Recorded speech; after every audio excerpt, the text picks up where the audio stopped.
Welcome dear students. Today we are starting the very long journey of physics from class 11th. This is the first lecture for 11th class students. In this lecture I will explain thoroughly in English only. So it is not for Hindi medium students. I will explain you separately जैसा मैं हर बार करता हूँ. मतलब Hindi use करूंगा अभी इसमें, but physics के terms English में ही बताऊंगा, हिंदी में नहीं बताऊंगा. Okay, today we are talking about very important topic of class 11 physics, that is dimensions. Before starting dimensions, we will have to understand about physical quantities because dimensions physical quantities की होती हैं. Physical quantities कौन सी quantities होती हैं, किन quantities को हम physical quantities कहते हैं. Physical quantity समझने के लिए आपको उसकी definition पे जाना होगा. What is the definition of physical quantity? Those quantities which can be measured directly or indirectly, and in terms of which the laws of physics can be explained, are called physical quantities. ऐसी quantities जिनको हम directly या तो indirectly measure कर सकें और जिनके terms में फिजिक्स के लॉज को एक्सप्लेन कर सकें, ऐसी क्वांटिटीज को फिजिकल क्वांटिटीज कहते हैं. जैसे आप सुनते हो length, mass, time, temperature, area, volume, momentum, ये सब सुना है फिजिकल क्वांटिटीज में. लेकिन डेफिनेशन से कैसे समझेंगे हम? जैसे टेम्परेचर है तो मेजर होता है डायरेक्टली और इनडायरेक्टली. बैठ कह रहा हूं, इसका क्या मतलब है? हमने बोला सन का टेम्परेचर 2 लाख केल्विन है बाहर. इसका ये मतलब नहीं है कि कोई साइंटिस्ट गया था और कह रहा है सर हम मेजर करके आए हैं, वहां पर दुनिया वाले को बता रहे हैं, अमेरिका नासा वाला कोई कहने लगे, चाइना वाला कहने लगे. तो डायरेक्ट मेजरमेंट नहीं हुआ सन के टेम्परेचर का. पेट के अंदर कोई बीमारी है, कोई स्टोन है, 5 सेंटीमीटर का, 1 सेंटीमीटर का स्टोन है, डॉक्टर बताता है कि आपके पेट में स्टोन है, तो सोनोग्राफी से बताता है, डायरेक्ट मेजरमेंट से नहीं बताता. ऐसा नहीं बताता कि आपका पेट काट लिया, आपने जाके सेंटीमीटर से नाप के बदला, इतना आपको क्या है, ये स्टोन है, इसको सर्जरी करना पड़ेगी, और पहले ही काट लिया मेजरमेंट के लिए. ठीक, तो डायरेक्ट मेजरमेंट भी होता है फिजिकल क्वांटिटीज का, इनडायरेक्ट मेजरमेंट भी होता है. कोई फाइटर प्लेन आकाश में उड़ रहा है, हवा में उड़ रहा है, उसके लिए बताना है कितनी डिस्टेंस पे है. तो क्या हमारे पायलट, हमारे एयर कमांडर्स वहां पे जाएंगे मेजर करने की कितनी हाइट पे है? यहीं से पता लगा लेंगे कितनी हाइट पे है, इनडायरेक्ट मेथड से, रडार से पता लगा लेंगे. ठीक, तो फिजिकल क्वांटिटी वो होती है जो मेजर हो सके, या तो डायरेक्टली हो सके या इनडायरेक्टली हो सके. एक बात और होती है उसमें, वो क्या है? It must explain, it must be useful in explaining the laws of physics. अब आप कहो कि सर हम तो दिमाग से एक्सप्लेन करते हैं सारे लॉज को, तो दिमाग एक फिजिकल क्वांटिटी है. आपका कहना सही है, दिमाग explains laws of physics, but physical quantity नहीं है. क्यों? फिजिकल क्वांटिटी होने के लिए उसका मेजरमेंट भी होना चाहिए. तो दिमाग को हम मेजर नहीं कर सकते. दुनिया की किसी किताब में नहीं लिखा मिलेगा आपको कि brain is a physical quantity. क्यों? It can not be measured by any of the methods, neither directly nor indirectly. So okay students, I think you have got the idea about physical quantities. They are physical quantities, उनके अंदर दो बातें होना चाहिए, उनका measurement होना चाहिए, या तो डायरेक्टली या इनडायरेक्टली, और फिजिक्स के लॉज को एक्सप्लेन करने में हमारे काम में आना चाहिए. ओके बच्चों, तो डायमेंशन समझने के लिए हमें फिजिकल क्वांटिटी पे जाना पड़ेगा. फिजिकल क्वांटिटी को दो पार्ट्स में कैटेगराइज करके पढ़ना पड़ेगा, फिर हमें समझ में आएगा क्या, इसके बाद समझ में आएगा डायमेंशन. ओके स्टूडेंट्स, तो physical quantities are categorized in two divisions. They are fundamental physical quantities and derived physical quantities. What are fundamental and what are derived? Fundamental नाम से समझ में आ रहा है कि जो totally independent होती हैं. These are the physical quantities which are completely independent from one another. They cannot be derived with the help of other physical quantities. ये ऐसी quantities हैं जो completely एक दूसरे से independent होती हैं. इनको किसी दूसरी क्वांटिटी से हम ड्राइव नहीं कर सकते. किनको नहीं कर सकते ड्राइव दूसरी क्वांटिटी से? फंडामेंटल फिजिकल क्वांटिटीज को नहीं कर सकते. इनिशियली ये केवल 3 थी. क्या? ओनली 3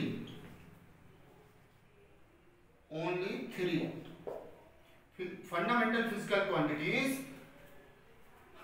गैलीलियो के जमाने में, न्यूटन के जमाने में, जब फिजिक्स में केवल मैकेनिक्स का डेवलपमेंट हुआ था, 3 ही थी. 3 से पूरी फिजिक्स को हम समझा सकते थे, लेकिन बाद में फिजिक्स की और branches light, magnetism, electricity, heat का जब डेवलपमेंट हुआ तो इनसे काम नहीं चला और फिजिकल क्वांटिटीज की जरूरत पड़ी, तो बाद में 4 और जोड़ दी गई। ये कैसे और जरूरत क्यों पड़ गई?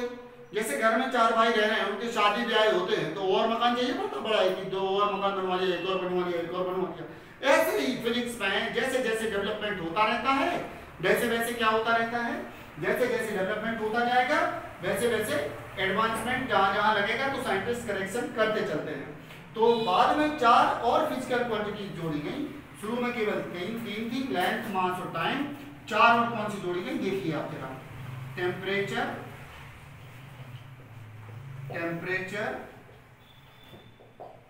इलेक्ट्रिक करंट, कितनी हो गई 5। Luminous intensity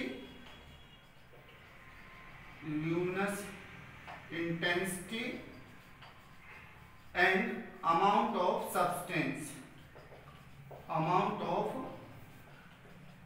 substance, so my dear students, आज की तारीख में फिजिक्स में 7 फिजिकल क्वांटिटीज हैं।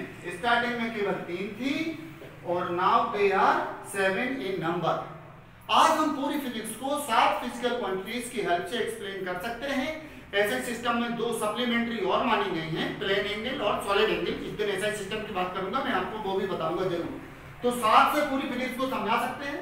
डिराइव्ड फिजिकल क्वांटिटीज कौन सी हैं? डिराइव्ड फिजिकल क्वांटिटीज वो क्वांटिटीज हैं, कौन सी क्वांटिटीज हैं? Which can be derived, which are dependent on the other physical quantities। मतलब कैसे? जैसे एरिया है तो एरिया को हम लेंथ से डिराइव कर सकते हैं, वॉल्यूम को लेंथ से डिराइव कर सकते हैं। यानी ऐसी फिजिकल क्वांटिटीज जिनको हम क्या कर पाए, दूसरे फिजिकल क्वांटिटीज की हेल्प से या फंडामेंटल फिजिकल क्वांटिटीज की हेल्प से डिराइव कर पाए, वो डिराइव्ड फिजिकल क्वांटिटीज होती हैं। They are hundreds in number. कितनी होती है ये बेटा? They are hundreds in number, सैकड़ों की संख्या में है ये। 2-4 के नाम ले रहा हूं आपके सामने।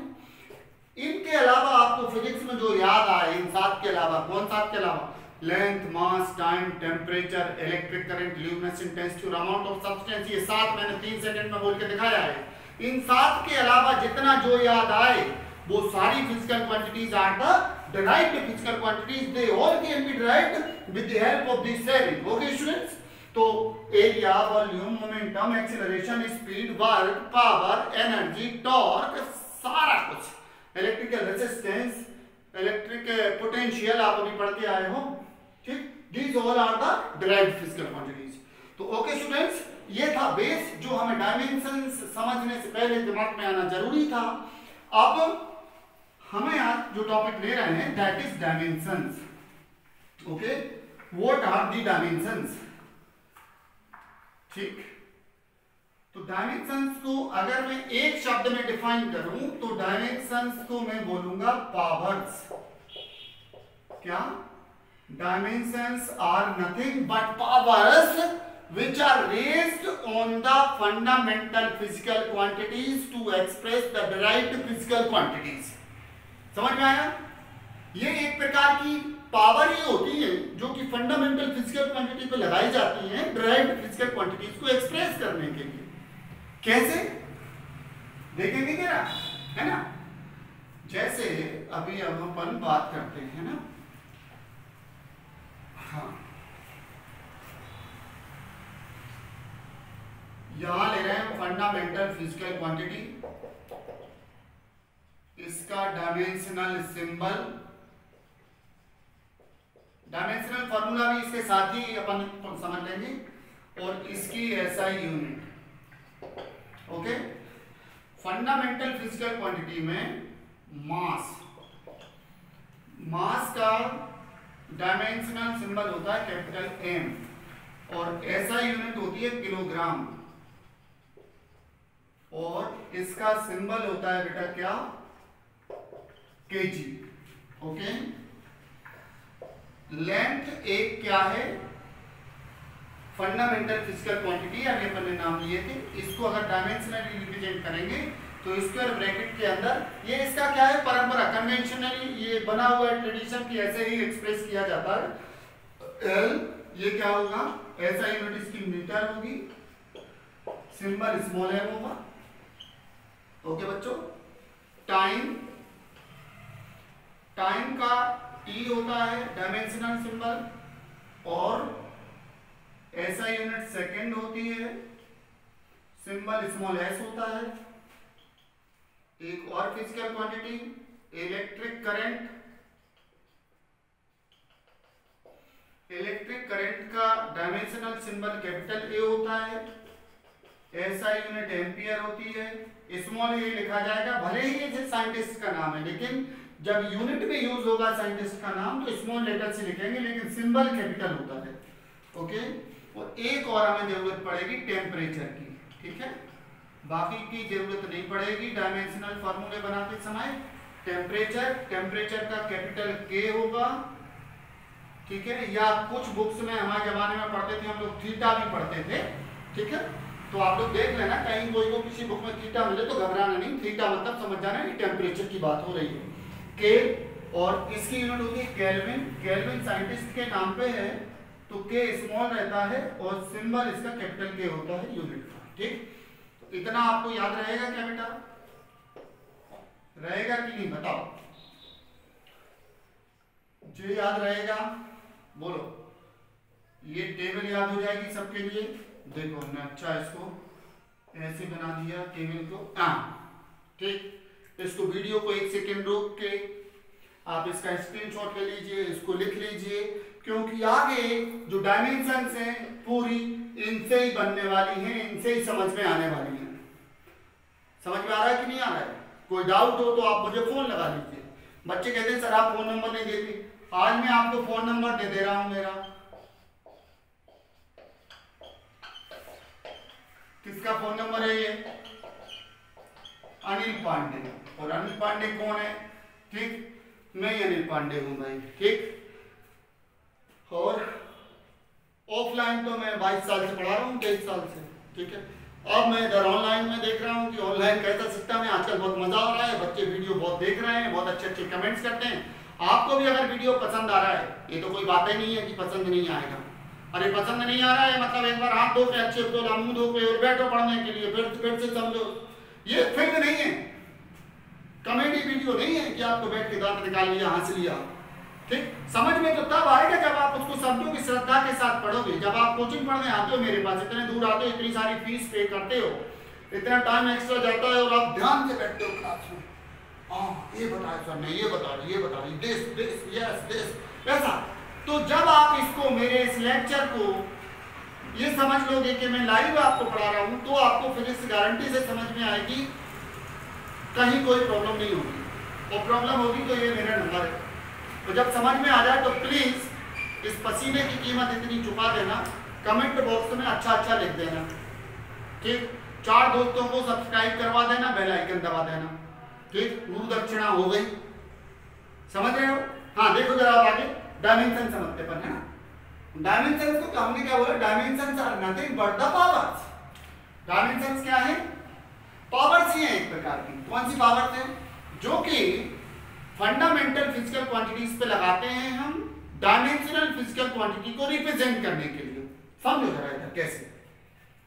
अब इसको तो मैं साफ कर दूं, है ना, ये तो आपको समझ में आ गया है। इसको मैं साफ कर दूं, इतना ले लूं, है ना। डिराइव्ड फिजिकल क्वांटिटीज और उनके डायमेंशनल फॉर्मूले पढ़ रहे हैं हम, है ना। डिराइव्ड फिजिकल क्वांटिटीज और उनके अपन डायमेंशंस बताएंगे कैसी कैसी है। ओके, मास का मेजरमेंट होगा किलोग्राम में, इसका मीटर में होगा, इसका सेकंड में होगा, जो एम्पियर में होगा, जो केल्विन में होगा, ठीक है। हाँ, जैसे हमने बोला एरिया, तो बच्चों एरिया आप छोटे से पढ़ते आ रहे हो कि लेंथ इनटू ब्रेथ है। तो बताओ लेंथ को कहाँ मेजर करोगे आप? किलोग्राम में, मीटर में, सेकंड में, काय में मेजर करोगे? Length will be measured in metre, मतलब इसका डायमेंशनल सिंबल होगा capital L into breadth. Breadth क्या है? ब्रेथ कहाँ मेजर होगी? बोलो, तुम बोलो। ये छोटा सा बच्चा बैठा है यहाँ 7th क्लास का, इसको भी समझ में आ रहा है कि ब्रेथ भी हम मीटर में मेजर करेंगे, तो ब्रेथ का डायमेंशनल सिंबल भी क्या होगा प्यारे बच्चों? एल ही होगा। तो ये आ गया एल स्क्वायर। मतलब क्या बोलेंगे? Dimension of area in length is 2। Area की डायमेंशन लेंथ में 2 है, और इसको रिप्रेजेंट करने का एक तरीका और होता है m0 L2 T0। मतलब एरिया की जो डायमेंशंस हैं, मास में 0 होती है, लेंथ में 2 होती है और टाइम में 0 होती है। समझ में आया? पक्का? पक्का ना? एरिया हो गया। अब इसी को हम कर रहे हैं वॉल्यूम। दूसरा क्या कर रहे हैं? वॉल्यूम। वॉल्यूम क्या होता है? लेंथ ब्रेथ हाइट का मल्टीप्लाई होता है। अरे होता है ना, बचपन से पढ़ते आ रहे हो। तो हाइट भी लेंथ यानी एल ही है। क्यों? हाइट का मेजरमेंट किलोग्राम में करता, क्या आपके आसपास करता है? नहीं करता ना। Height is also measured in metre, so its dimensional symbol will also be capital L. ठीक, इसका भी कैपिटल एल ही होगा। एल एल एल एल क्या हो गया? एल क्यूब हो गया। ठीक, और इसका डायमेंशन फार्मूला लिखने का तरीका एक ऐसा भी हो गया। मतलब जो वॉल्यूम की डायमेंशन है, लेंथ में 3 है, मास में 0 है और टाइम में 0 है। बात समझ में आई? तो फटाफट हम 10-15 डायमेंशन आपको 5 मिनट के अंदर निकाल के दिखा रहे हैं। देखो जरा, वॉल्यूम निकाला है। इसके बाद एक फिजिकल क्वांटिटी होती है डेंसिटी। डेंसिटी को रो से रिप्रेजेंट करते हैं जनरली, कुछ लोग इसको डी से भी रिप्रेजेंट करते हैं, कोई फर्क नहीं पड़ता, कोई भी सिंबल ले रहे हैं, है ना। तो डेंसिटी इक्वल्स टू, फॉर्मूला आपको याद होना चाहिए, ये कोई कुछ नहीं कर पाएगा। ये होता है मास अपॉन वॉल्यूम। क्या होता है राजा बेटा? Mass upon volume. तो मास की यूनिट क्या होगी? मास का डायमेंशनल सिंबल होगा m, दिख रहा है आपको बोर्ड पर। और वॉल्यूम का निकाल चुके, अब दोबारा नहीं निकालना। क्या होगा? L cube. इसको जब ऊपर ले जाएंगे हम तो m तो 1 रहेगा और L पे हो जाएगा -3 की पावर। कितने की हो जाएगी? -3 की। ओके, और इसको लिखने का एक तरीका और क्या हो जाएगा? m पे 1 L क्यूब और T 0। ठीक, तो ये डायमेंशनल फार्मूला आ गया किसका? रो का, यानी डेंसिटी का डायमेंशनल फार्मूला क्या होता है? m/L-3। अच्छा, इससे ऐसा यूनिट भी बन जाती है। कैसे? जैसे वॉल्यूम कैसा यूनिट बनाना है, तो लेंथ पे 3 की पावर है, लेंथ मतलब क्या है? मीटर। तो वॉल्यूम की ऐसा यूनिट क्या होगी? Cubic metre. इसकी ऐसा यूनिट क्या होगी? बनाते इधर थी। मास की ऐसा यूनिट किलोग्राम, लेंथ की मीटर, पावर -3 की, मतलब किलोग्राम पर क्यूबिक मीटर इज द ऐसा यूनिट ऑफ डेंसिटी।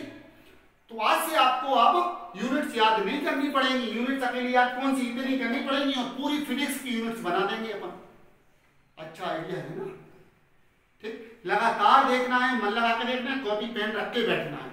ठीक है? हाँ, ओके, चलो डेंसिटी हो गया।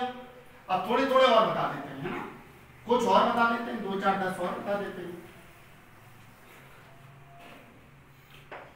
3 हो गए, 1। चलो, हमने बोला डिस्टेंस, तो डिस्टेंस वास्तव में लेंथ ही है कि नहीं? तो एल होगा इसका। ऐसा यूनिट क्या होगी? इसकी मीटर होगी। ठीक, अगर हमने बोला डिस्प्लेसमेंट, डिस्प्लेसमेंट भी एक प्रकार की लेंथ ही है, इसकी ऐसा यूनिट भी क्या होगी? मीटर होगी। तो डिस्टेंस का भी एम एल होगा डायमेंशन फार्मूला, डिस्प्लेसमेंट का, डिस्टेंस दोनों का होगा। ठीक, फिर हमने कहा स्पीड। स्पीड क्या होता है वास्तव में?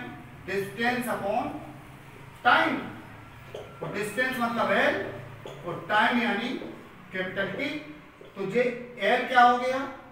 एल रहा, ऊपर ये टी गया तो टी क्या बन गया? -1 की पावर एल टी -1। तो ये डायमेंशन फार्मूला आ गया। स्पीड की डायमेंशन अगर कोई कहता है कि लेंथ में कितनी है, तो हम बता देंगे लेंथ में 1 है और टाइम में कितनी है? टाइम में -1 है। पक्का कि कच्चा? अरे पक्का कि कच्चा? पक्का ना? हाँ, पक्का ही होना चाहिए। ऐसा यूनिट बताएं तो क्या होगी बताइए? ये है मीटर और ये टाइम है सेकंड, तो मीटर पर सेकंड। समझ में आ गया? अब मैं इसको मिटा दे रहा हूं, अब मैं पूरा बोर्ड यूज करूंगा, है ना, और हम तेज भागेंगे, है ना, जरा तेज भागे रे। हाँ, अब हम तेज चलेंगे थोड़ा। ठीक है, पैशन के साथ पढ़ेंगे। कैसा पढ़ेंगे? पैशन के साथ। मुझे ये 2 वर्ड बड़े अच्छे से याद रहते हैं, एक पैशन और एक फैशन। ठीक, आज के जमाने में कुछ लोग फैशन में रहते हैं, कुछ लोग पैशन में रहते हैं, है ना। देखो ये पंखा बंद करके, पूरा फैन ऑफ करके, है पसीना आ रहा है, तो भी पढ़ाने का पैशन है। ओके, तो पैशन में अगर आप रहते हो तो आपका पास होना तय है, आप अपनी लाइफ में पास हो जाओगे। और फैशन में रहते हो तो आपका फेल होना आता है। तो बच्चों एक बात याद रखना, दुनिया की जो भी बड़ी पर्सनैलिटीज बने, बड़ी हाइट्स पे जो लोग पहुंचे हैं, उनके अंदर पैशन रहा है, और भगवान ने जो दो वर्ड बनाए हैं उनमें इनका सीक्रेट छिपा रखा है कि पैशन वाला पास होगा लाइफ में और फैशन वाला फेल होगा। तो अब मुझे ज्यादा कहने की जरूरत नहीं है कि आपके अंदर फैशन होना चाहिए कि पैशन होना चाहिए। ओके, तो be passionate not fashionate. Okay students, हाँ आइए जरा अब बात करते हैं हम वेलोसिटी की। तो वेलोसिटी होता है डिस्प्लेसमेंट अपॉन टाइम, तो अभी जे आएगा। ओके, हो गया, वेलोसिटी हो गया। एक्सीलरेशन, एक्सीलरेशन होता है change in velocity upon time. क्या होता है? Change in velocity upon time. तो ये चेंज, तो वेलोसिटी में चेंज की यूनिट क्या होगी? मीटर पर सेकंड ही होगी। तो वेलोसिटी का dimensional formula divided by time का डायमेंशनल फार्मूला। ये 1 की पावर है, ऊपर जाएगी -1 की हो जाएगी और 1 -1 पहले से। ओके, तो ये हो जाएगा Lt-2। क्या हो गया? Lt-2। अब कोई कहता है ऐसा यूनिट बताइए आप एक्सीलरेशन की, तो length is metre, time is second, तो मीटर पर सेकंड स्क्वायर। देखो यूनिट बन गई कि नहीं बन गई? यूनिट अब कभी याद नहीं करना। ओके, एक्सीलरेशन आ गया। फिर हमने कहा फोर्स का बताइए, क्या का बताइए? फोर्स का। तो फोर्स होता है मास इनटू एक्सीलरेशन। जी अभी आप नहीं जानते कोई दिक्कत नहीं, वैसे हम तो जानते हैं। एफ फॉर फादर और ये माँ लिखा है, फादर माँ बाप बराबर होते हैं, फादर इक्वल्स टू मदर। देखो देखा ना, देखने का नजरिया होता है कि किसी चीज में हमें क्या दिख रहा है। तो हमें तो इसमें पापा और मम्मा दिखते हैं, ठीक है, बराबर होते हैं दोनों। ठीक, फिर कुछ एम क्या? मास है, मास का हमें मालूम है ये होता है। और एक्सीलरेशन का क्या होता है? Lt-2 होता है, Lt-2। तो mLt-2। Okay, this is the dimensional formula of F, force का हो गया। इसकी ऐसा यूनिट कोई कहता है कि बताइए क्या होगी? मैं बता रहा हूं क्या होगी। ये किलोग्राम, ये मीटर, ये सेकंड। तो kilogram into metre per second square. लेकिन राजा बेटा इसको बोलते हैं न्यूटन, तो सिंबल होता है कैपिटल एम। ये साइंटिस्ट के नाम पे है, पूरा लिखेंगे तो न्यूटन स्पेलिंग में लिख देंगे और सिंबल लिखेंगे तो कैपिटल एम लिखेंगे। ओके, तो फोर्स निकल आया। फोर्स के बाद और हम बात करते हैं वर्क की। किसकी? वर्क की। वर्क का क्या होता है? कि होता है फोर्स इनटू डिस्प्लेसमेंट। फोर्स का हमें मालूम है mLt-2 और डिस्प्लेसमेंट का L, एक LJ क्या हो गया? mL²T-2। ओके, ये हो गया। इसकी ऐसा यूनिट क्या होगी बताएंगे? Kilogram into metre square per second square, kilogram into metre square per second square. लेकिन इसके लिए बोलते हैं जूल, साइंटिस्ट के नाम पे है ये भी, JOULE, जूल, और सिंबल होता है इसका कैपिटल J। ओके स्टूडेंट्स, तो डायमेंशन समझ में आ रहे हैं? डायमेंशन समझ में आ रहे हैं? इसके लिए आप ये लेक्चर देखने के बाद तुरंत अगला लेक्चर भी देखिएगा, ठीक है? अगले लेक्चर में मैं कुछ और इंपॉर्टेंट फिजिकल क्वांटिटीज की डायमेंशंस के लिए एक्सप्लेन करूंगा और उसके बाद डायमेंशंस के एप्लीकेशंस। ठीक, तो करीब करीब 4 से 5 वीडियोस में मैं डायमेंशंस पूरी लेके आ रहा हूं। इसके बाद आपको बुक्स में केवल प्रॉब्लम सॉल्व करना पड़ेगी, डायमेंशंस के कॉन्सेप्ट समझने के लिए बुक्स की जरूरत नहीं पड़ेगी, आपको पूरा समझ में आ जाएगा। ठीक है, ओके बच्चों, समझ में तो आएगा, इसमें कोई दो राय नहीं है। आपने सब्सक्राइब कर लिया है पक्का, दोस्तों को भी करा दीजिए प्लीज। 4 को मैं बता रहा हूँ इस पसीने की कीमत। ठीक, ज्यादा से ज्यादा बच्चों तक फ्री में फिजिक्स पहुंच जाए, अच्छा फिजिक्स सीखें बच्चे। ठीक है, this is my ultimate target. Okay students, bye bye.